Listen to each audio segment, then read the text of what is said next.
Salut à tous! Dans cette vidéo, nous allons parler des matchs de la Coupe du Monde. Nous sommes toujours vendredi et nous aurons deux rencontres très intéressantes. Je dirais qu'elles sont à peu près équilibrées, plus ou moins selon le format du jeu lui-même. L'équipe du Canada va affronter la Bosnie-Herzégovine et les États-Unis recevront le Paraguay sur leur terrain. Et comme d'habitude, commençons par le premier match, celui qui se joue plus tôt. Il s'agit du match entre le Canada et la Bosnie-Herzégovine. En ce qui concerne ce match d'aujourd'hui, on attend bien sûr un football plus actif et plus mobile de la part des Canadiens, tandis qu'on s'attend à une structure de jeu plus pragmatique du côté de la Bosnie-Herzégovine. La situation dans le groupe et avec les adversaires est très intéressante, assez particulière. Et ce match pourrait potentiellement se terminer sur un match nul, mais cela aurait certaines conséquences, à savoir que le Canada risquerait de ne pas se qualifier pour la Coupe du Monde, de ne pas accéder aux playoffs via le classement des quatrièmes places, car leur différence de buts marqués et encaissés pourrait être moins bonne que celle des autres groupes, car leur différence de buts marqués et encaissés pourrait être moins bonne que celle des autres groupes. Cependant, comme le montre la pratique de ce genre de tournoi, en principe 4 points suffisent. C'est pourquoi aujourd'hui, ces équipes pourraient être motivées pour se contenter d'un match nul. En effet, si le Canada fait match nul aujourd'hui contre la Bosnie-Herzégovine, une victoire contre le Qatar les qualifierait très probablement pour les playoffs. La question est de savoir à quelle place ils termineront. Ce sera soit la deuxième place, soit le classement des troisièmes positions. Et là, la question se pose pour le Canada.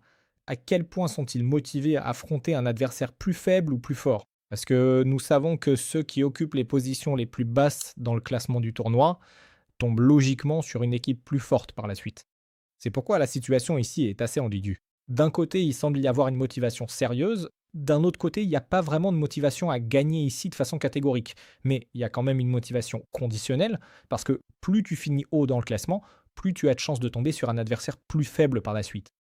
En ce qui concerne le jeu en lui-même, je dirais ici, enfin, comment dire ici? Oui, pour moi, les Canadiens sont bien sûr les favoris, en raison de l'avantage de jouer à domicile et du travail que Jesse Marsh a accompli avec l'équipe pendant toute cette longue période. Car les Canadiens ont vraiment beaucoup amélioré leur jeu défensif, sont devenus plus équilibrés et sont maintenant assez séduisants en attaque. C'est-à-dire que si l'on parle du jeu lui-même, ils n'insistent pas vraiment sur la possession du ballon.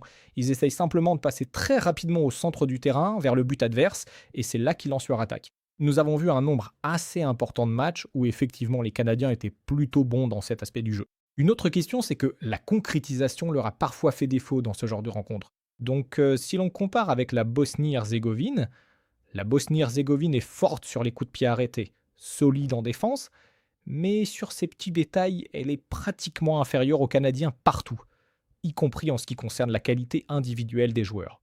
Je le dirais aussi ainsi.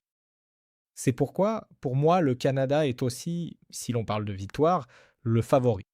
Mais ici, j'ai aussi beaucoup de mal à analyser les statistiques. Compte tenu du fait que le Canada est une équipe assez mobile, qui construit son jeu sur les ailes, mais pour le match d'aujourd'hui, ils seront privés de Davis, même si je pense pas que cela changera fondamentalement le jeu de l'équipe de Jesse Marsh.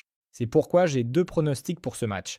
Soit une victoire du Canada dans le match, soit une victoire du Canada sur les corners en première mi-temps. Je m'attendrai tout de même à un pressing assez actif de la part des Hawks et à un grand nombre d'attaques dans la phase initiale du jeu, mais j'hésite encore entre ces deux options. Je publierai probablement la version finale sur mon Telegram.